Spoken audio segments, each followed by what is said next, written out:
秋風起，食臘味啦喂！哇，想食到用手工做出嚟啲臘腸啲朋友仔咧，睇過嚟。嗱呢啲咧，我哋用嘅粉腸，刮咗啲衣咧之後咧，先用嚟釀臘腸嘅。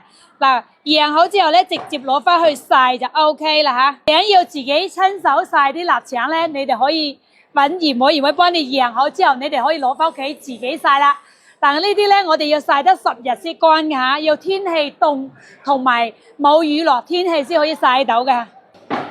嗱，我哋釀好之後咧，我哋咧就用啲水草要紮好佢，咁樣咧我哋整好之後咧，用啲熱水拖一拖佢先，用嚟翻屋企先曬咧而乾啲嘅嚇。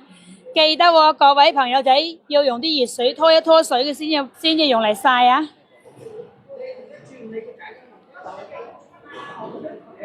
哇！你睇呢啲豬腸衣臘腸係咪好正？睇見係咪想食嘅感覺？嗱，你可以直接帶翻去自己翻屋企生曬乾風乾，係咪好正啊？